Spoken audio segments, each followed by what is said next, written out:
You know what sounds really good right now on a cold day? A little baseball weather. It's the Just Start the Conversation podcast. It is brought to you by St. Luke's Penn Foundation. Back as always with my friend Amie Alanson Dundon. Amie, I'm telling you, right? A little April opening weekend weather, right? We're hitting the 50-degree mark. That'll feel really good That will feel really good because we've as had we some sit in cold the winter days.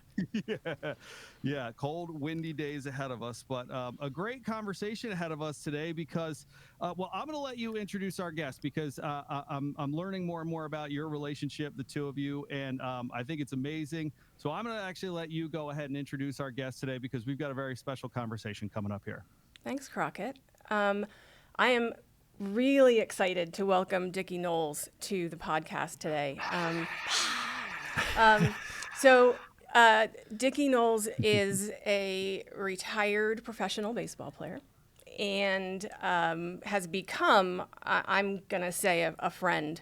Dickie and I have known each other probably about 15 years at this point through our connection in the mental health field. And so I'm super excited to have him here today to talk a little bit about his story, a little bit about elite athletes and substance use and mental health, and just kind of have a fun conversation as we try to be more open and less stigmatized about getting help for depression, anxiety, substance use disorders.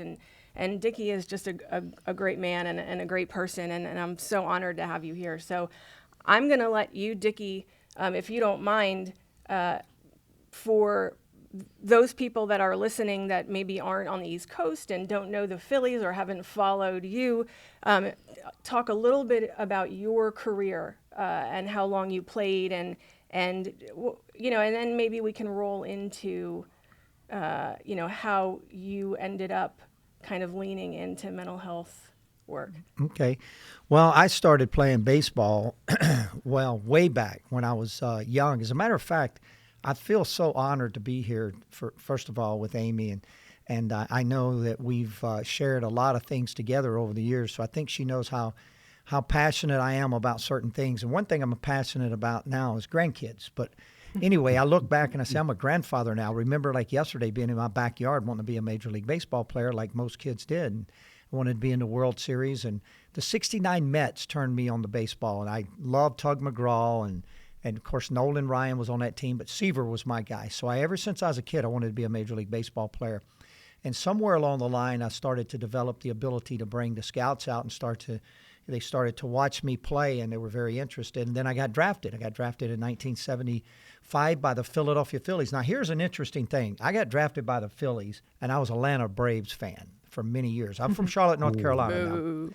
Sorry, So Atlanta. I watched a game on Saturday one day. Now, all we had was Saturday games of the week, and the Phillies are playing the Cubs, and Michael Jack Schmidt, I didn't know who he was, but I watched him. And he had these white shoes on and these powder blue uniforms, and he hits a home run, then he hits another home run. So I started imitating Mike Schmidt.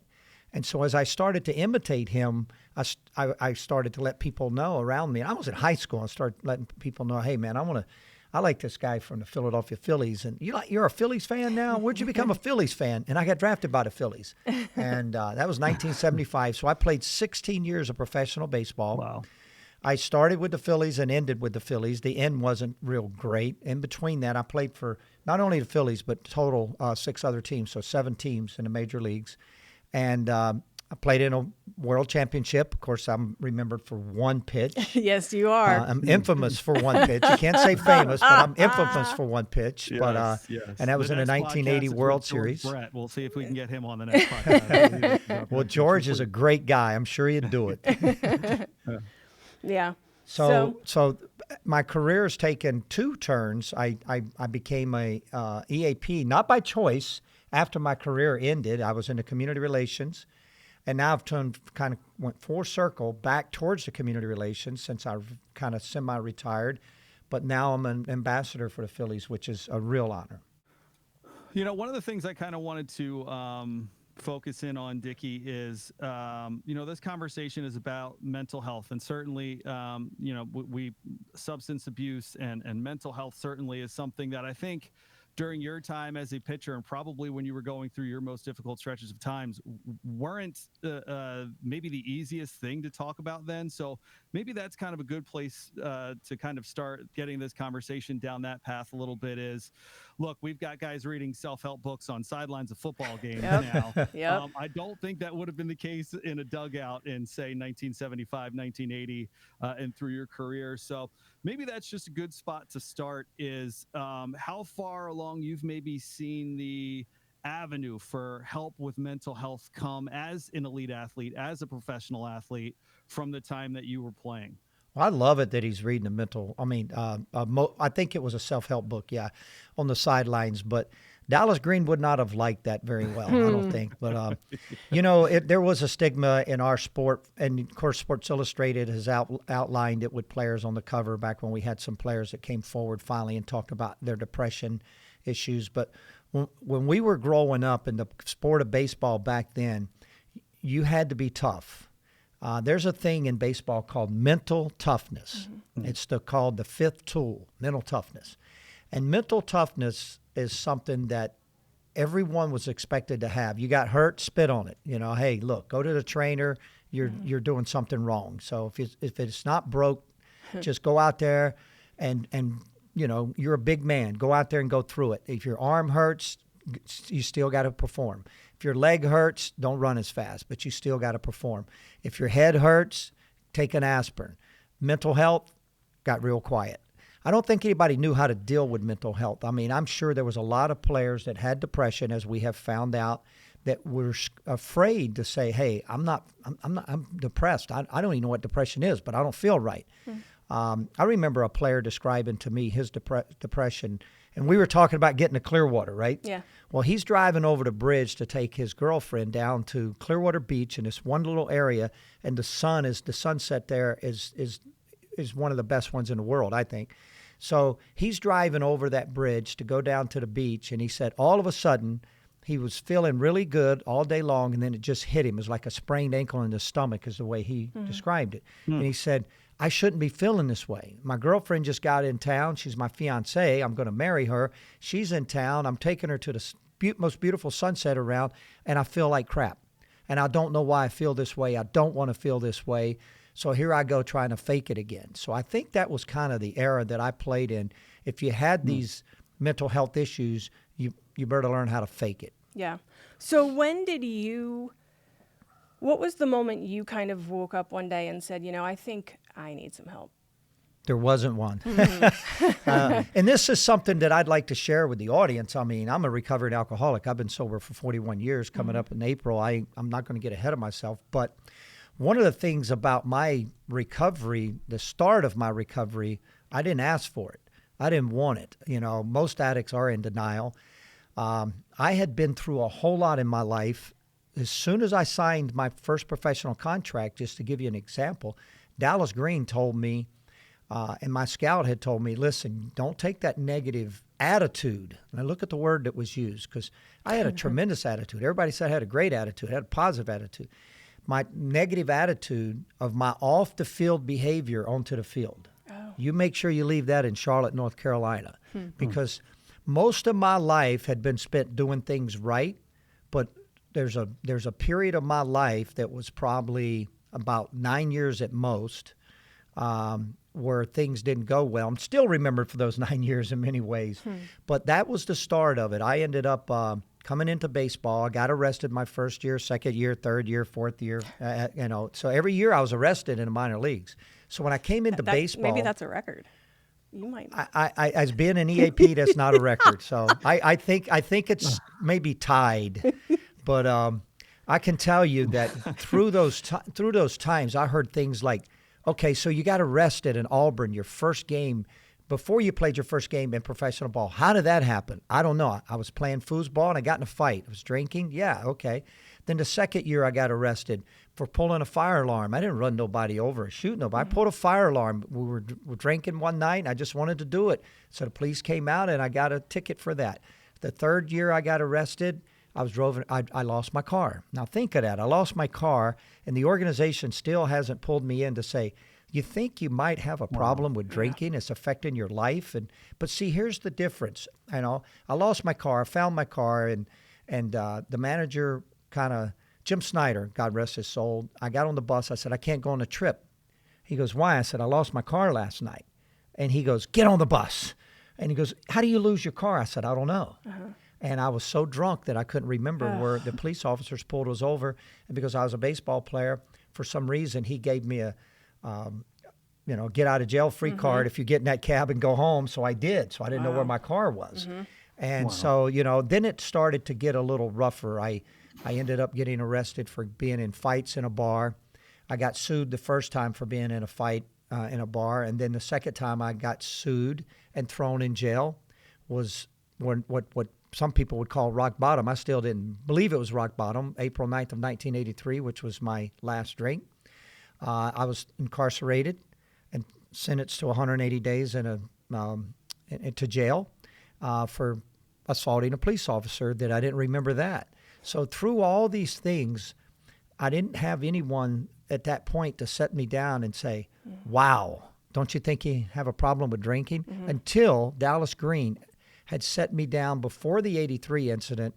He set me down in 1982 and said, I don't want you drinking. And I said, I'm not an alcoholic. Well, look at the history, because I had shown some behavioral issues. I'd gotten a fight in Montreal and tore up my leg and had to miss 3 weeks from pitching. And he said, that's it. So he brought in another alcoholic, recovering alcoholic, Ryan Durham, and he asked me if I could quit drinking for a week. And I said, yeah. Not a professional. You're right. But I said, I'll quit drinking for a week, and I didn't. So I lied and then ended up on April 9th of 1983 incarcerated. And he demanded at that point, after going through the thing with Ryan Durham, saying, okay, you stop your drinking, and I lied to him. And then they backed off of it. And then on April 9th of 1983, I'm in 60 Minutes. I'm on every newspaper, sporting newspaper in America that morning. And as I go into jail, I'm thinking to myself, man, that police officer, I didn't hit that police officer, so I'm still in denial. And then Dallas told me, you go to treatment or you're never going to play baseball again. So that's how I went to treatment. Wow, I never knew the story that Dallas is the one who kind of pushed you. Oh, yeah, he was a tough guy, and he finally got help himself. Really? That was the first, 1981 EAPs came into baseball, and the reason why was because of all the drug use in baseball. Yeah. Mainly cocaine. Right. So Dallas had learned from an EAP in Chicago. He had set him down and talked to him, Dr. Sidney Snow, and said, is this addiction? And he was like, yeah. Way back it started. Yeah. And Dallas said, well, I'm going to do something about this. And he mandated treatment for me, and that saved my life. I'm so glad. Yeah. Amie, can we talk a little bit about, I kind of wrote this down as Dickie was talking, that idea of I'm not an alcoholic. And especially for somebody who, Dickie yourself kind of said you were never willing to admit that to yourself at a point in your life. Amie, as somebody who can read the tea leaves, similar to what Dallas Green did here, it didn't take a whole lot of studying to see what Dickie's history was to sit down and say, hey, man, I think you might have something going on here. That conversation with somebody, that initial conversation with somebody of just, I think you're an alcoholic, kind of for somebody in your perspective, how do you kind of, especially with someone, listen, Dickie, I have to think, I don't want to speak for you, but you're a young athlete, you're a world champion, you probably feel untouchable at some times as you're going through that point in your life. Certainly, I think most of us going through our 20s at some point or another felt like they just had the world spinning on their finger. Amie, for somebody in your position that can see somebody and think, man, I think this person might need some help, just kind of that initial approach and maybe some of the early signs that says, hey, why don't you sit down, let's have a conversation for a little bit. Well, I think the signs are different for different people, but I also want to say that if you notice something in a friend, family member that seems off, or a pattern that maybe to someone else wouldn't seem like a problem or an issue, but because you know this person and you know that gosh, they never miss meetings, or they're never late, and all of a sudden they're late, or all of a sudden they can't get up in the morning, or, gosh, he didn't come home last night, and, or, wow, she normally, has a routine and is doing this, this, and this, and she's been off her game lately. So if you notice something that you think is off about someone, and it doesn't even necessarily have to be, I think they're an alcoholic, but, mental health and substance use often look very similar. They go hand in hand a lot. So it's certainly important and necessary to call a spade, I think, and to be pretty direct with people and say, hey, I've noticed that X, Y, Z, and I'm really concerned about you, and I'm wondering if there's something going on with your mental health, or is there an issue with alcohol or drugs? Like, let's talk about it. It's important to not sugarcoat it. And it's important to call it what it is. And, because we're talking about with an elite athlete today, I think it's important. We have so many kids who are coming up in youth sports, and we used to be able to play 2, 3, 4 sports, and now you're a one-sport athlete from the time you're 5 or 6 for the most part, and the pressure is intense. It was always intense, but it's even more so now because everybody wants a college scholarship, and everybody,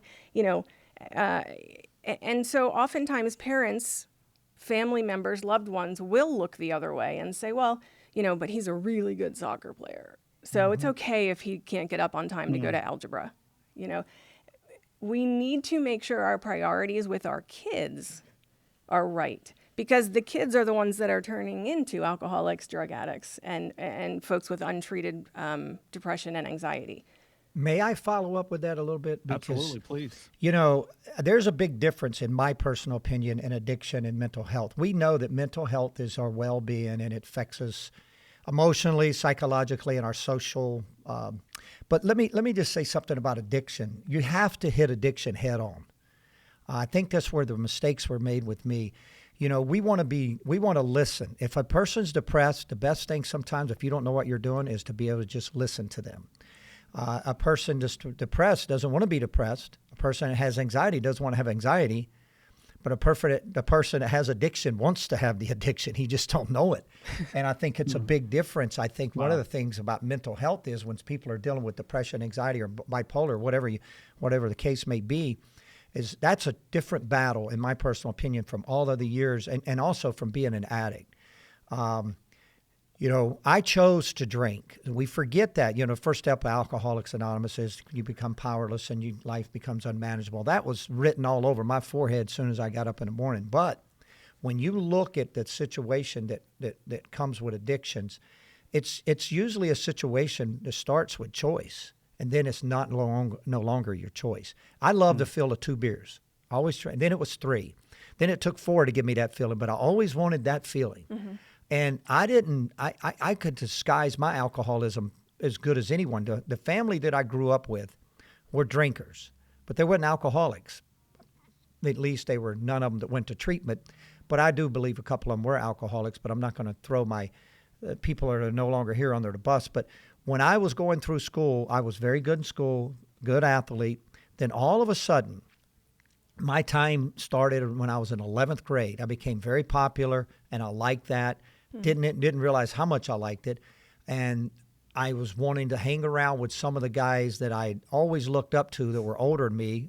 I grew up with my grandmother and my dad and my grandfather. So that household had some uncles in it that I viewed as brothers. Mm. So when I realized my athletic ability had got me to be accepted by all these people, especially girls, I wanted to fit in and didn't know it. You don't really understand what you're doing. It's just nice. So I started to drink more.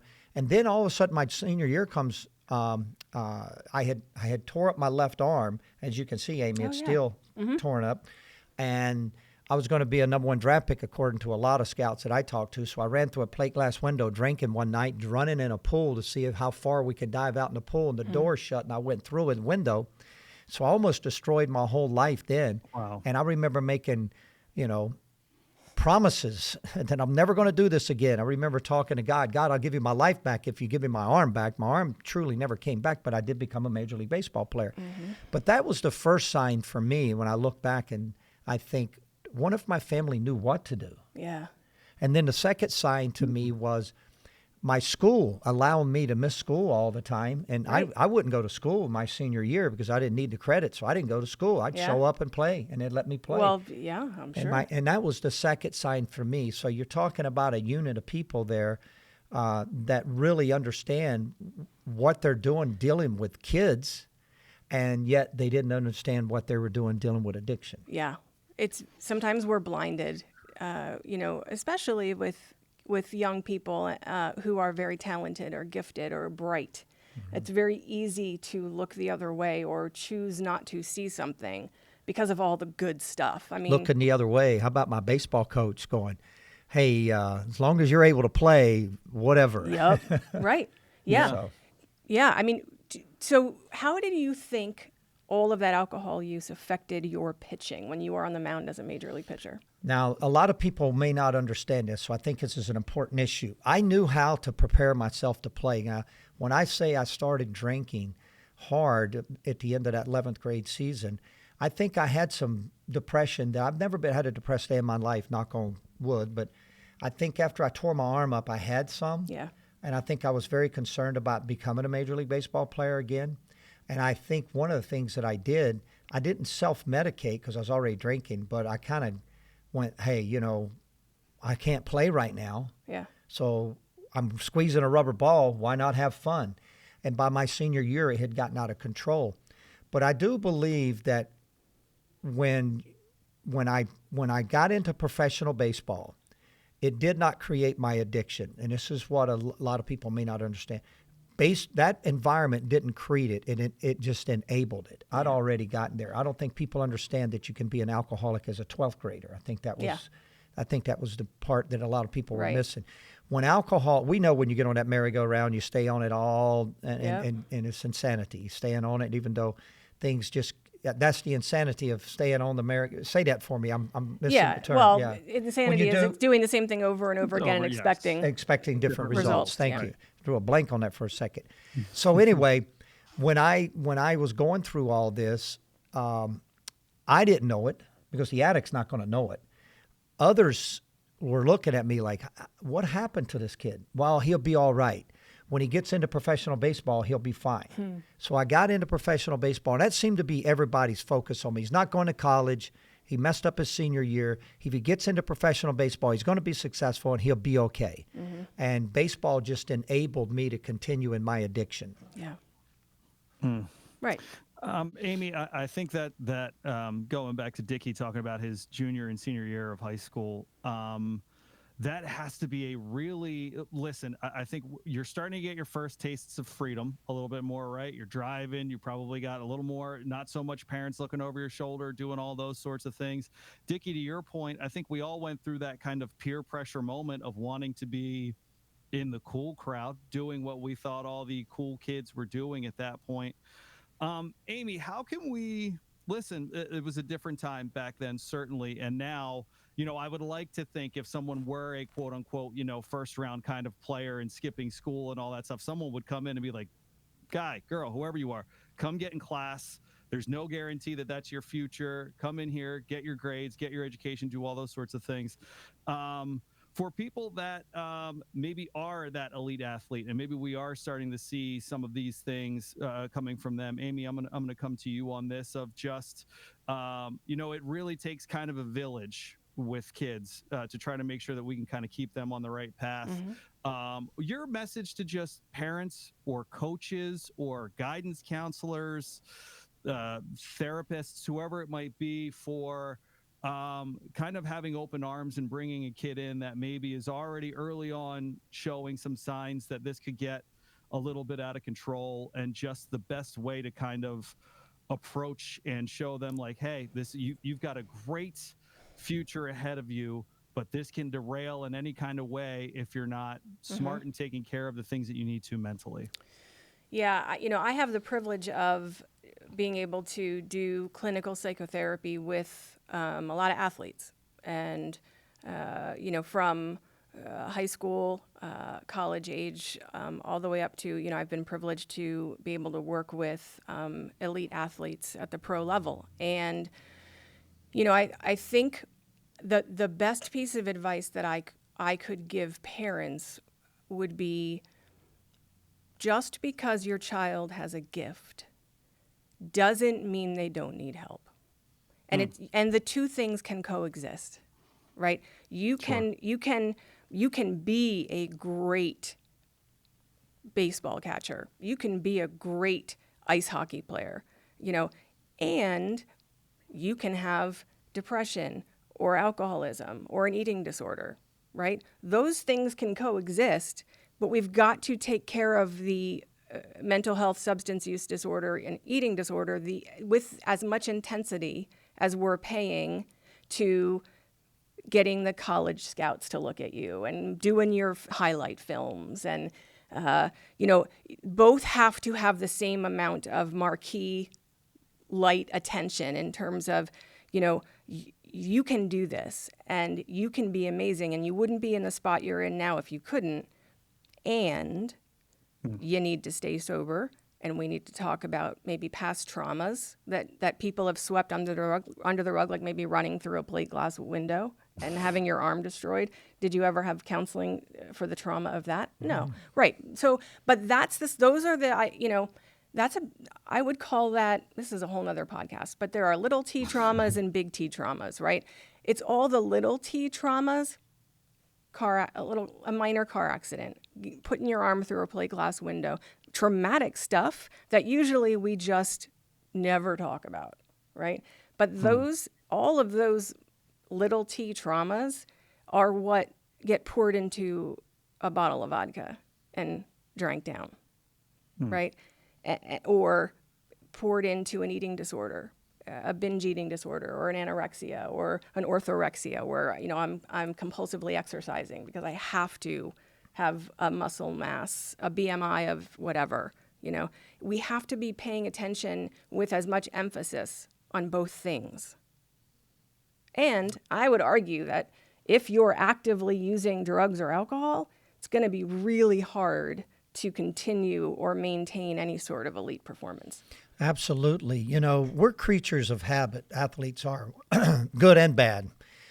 During that time frame that we're talking about, it was so easy to continue with my addiction because it was accepted, drinking.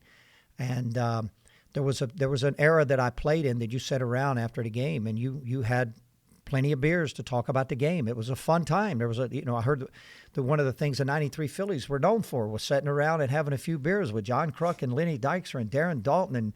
And I sat in there a couple times with them because I was working in the clubhouse, and I watched them talk baseball. It's great conversation and you learn a lot.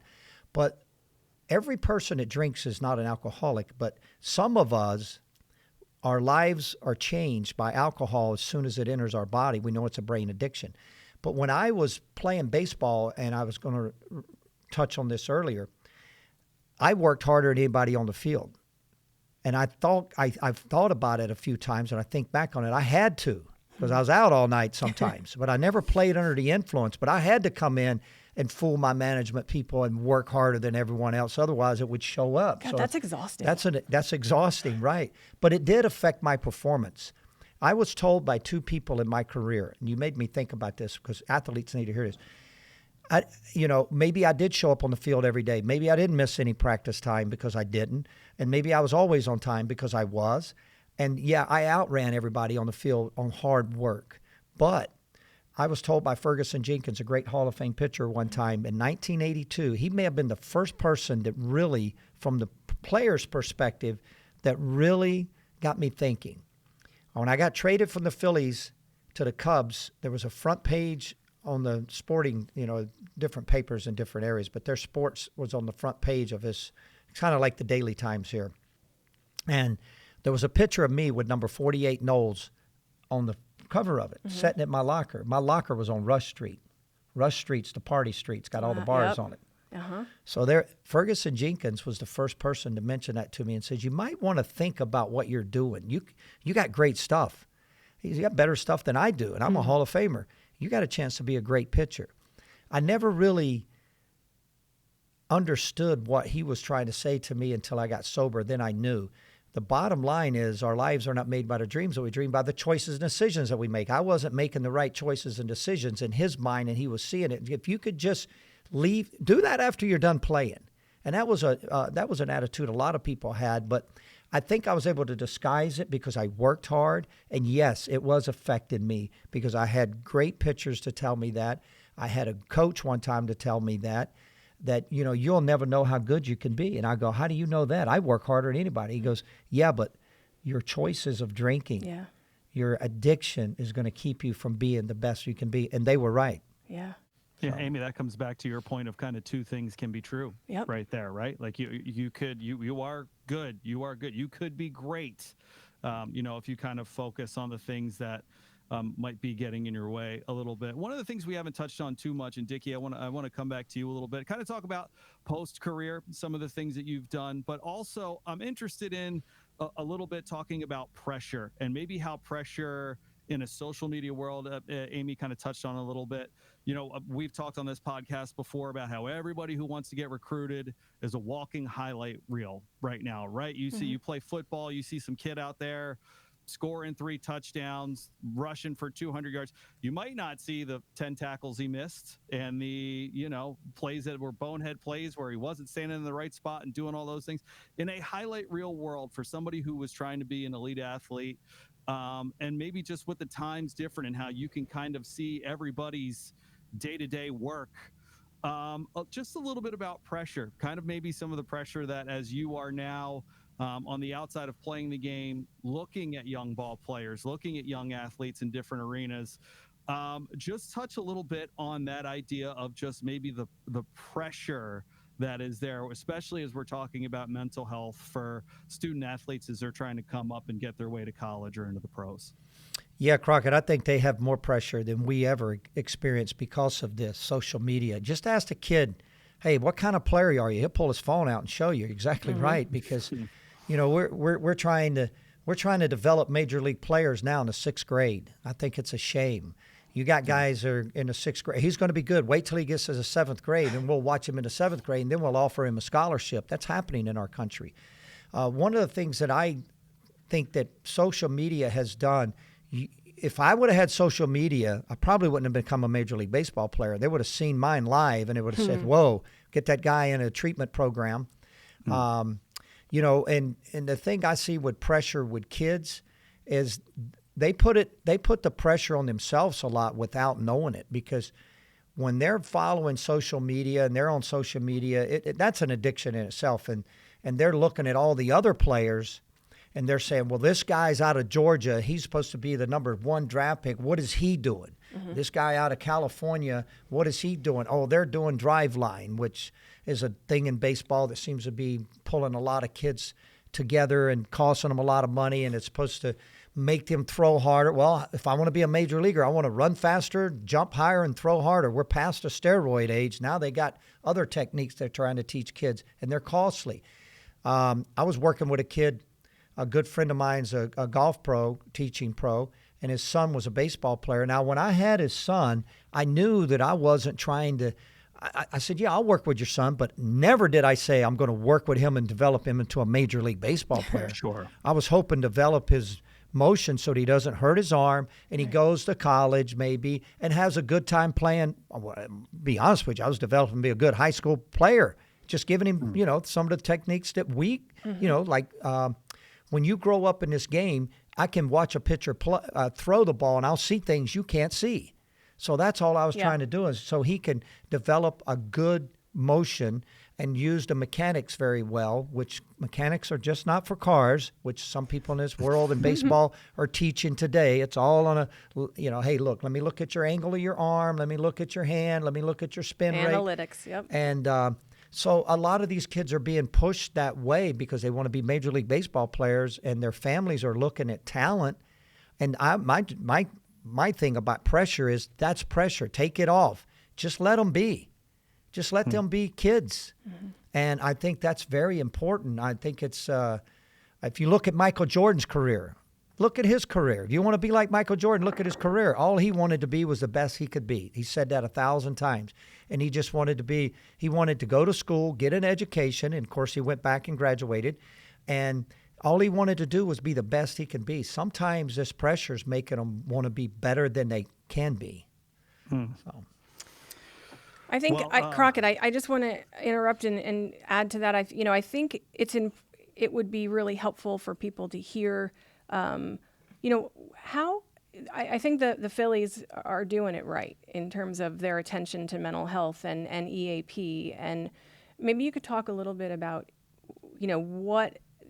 just briefly about what EAP involves for the Phillies and what sort of mental health treatment they have. Because I bet people don't know that major league teams even address it. Okay. And all of them do.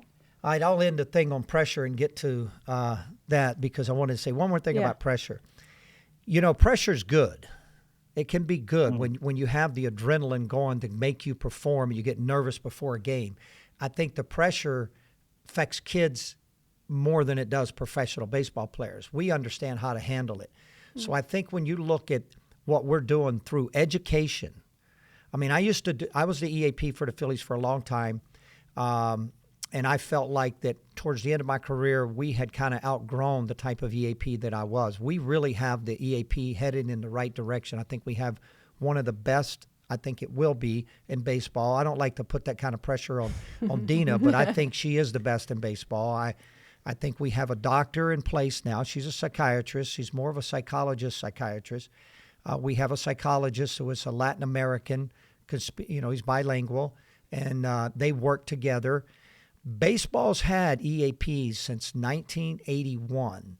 They were really, in my personal opinion, designed to handle the drug addiction that was going on, or the drug problem, should I say, that was going on when cocaine became an issue in the 80s. So we've really moved a long way from there. So I think one of the things that Phillies do very well in their employee assistant program is they have a mental health professional, and they have what I would say a bilingual psychologist for the Latin American players and American players. But we have Academy in Dominican, which is very important to get those young kids when they're young. But education. I think we forget how important prevention is in this field of not only mental health, but also in drug addiction and alcohol, or substance abuse, should I say. I think we forget how important that is, that the education can change behaviors. I remember a story about Derek Jeter. I swear I would love to ask him, but I heard the story, but this is not coming from Derek Jeter, but I hope it's true. But this person knows Derek Jeter very well, and I read Derek Jeter's book, and it may be in the book, but he said in the 5th grade, a DARE program taught him not to use drugs. A DARE program. That's awesome. I mean, that's amazing if that's true. But I also believe that the Philadelphia Phillies are headed in the right direction because they believe in wellness as a part of winning. If you got the education out there and you're being seen, one of the most important things about an EAP, in my opinion, is to be there. You have to know your players. Yeah. I believe players look at coaches this way. Number one, they look at them and say, can I trust them? Yeah. Well, they're going to look at the EAP the same way. Can I trust it? And I think Dina has established that trust in ways that I couldn't even do early in my career. Well, but I feel like you laid the groundwork very well for her because people do trust you. Well, the second thing is the players have to know that you can make them better. Or we'll do it this way. First of all, they have to know you have their best interests at heart. We'll put the other part for third. Yeah.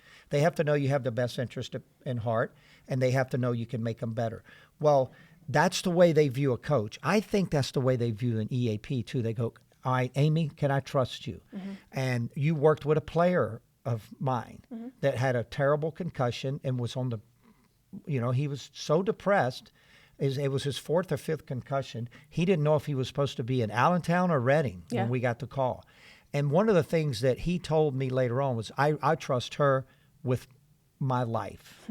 And I think that's the way that the mental health program has to work, and I think it does work that way, and I think she has established that trust. And the part about saying that you have to know that they can make you better. Yeah. If I'm going to talk to somebody, I want to talk to a professional.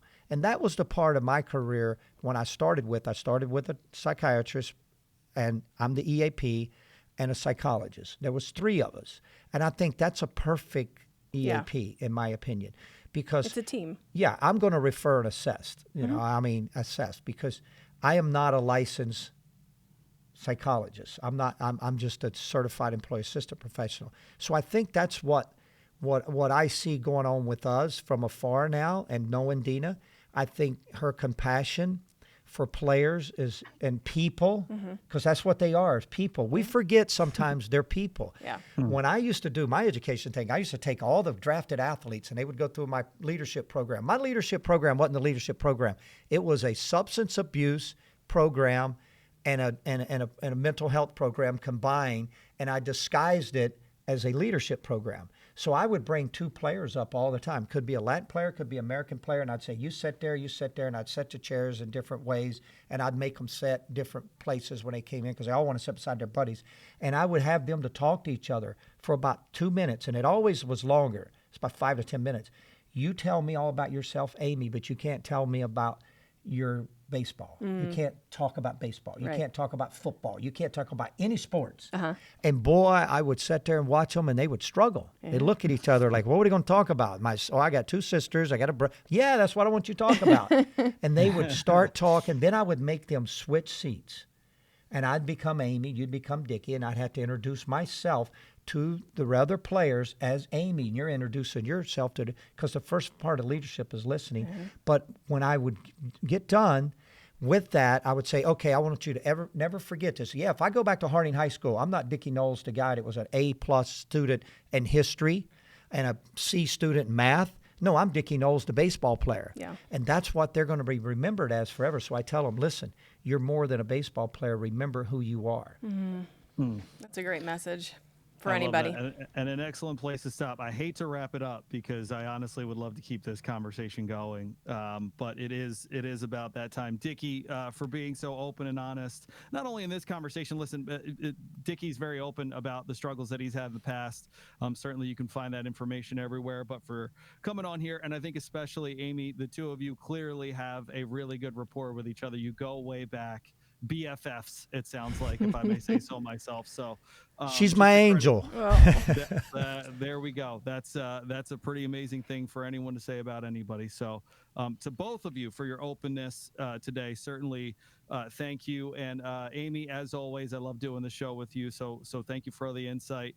And for our guest, Dickie Noles, listen, what you did on the diamond is amazing. It sounds like what you're doing off of it is fantastic and even bigger than that. So for what you're doing, congratulations on your recovery as you continue through that. And for the work that you're doing with young people in what has to be a difficult time to do it. Just thank you for being there and listening, I think is the key word that you use there as you were talking about the leadership things you do with players. Listening, I think, is a key. So I think in any situation where we're talking about mental health, that is so important. So, Dickie, thank you for joining us today. We certainly do appreciate it.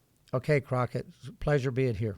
Thank you. And Amie, as always great to talk to you. Baseball weather, though. I mean, really, that's a big thing. Let's just get to something warmer. Hallelujah. Let's go Phillies. Although listen, I just need to say that I am going to the Eagles game on Sunday.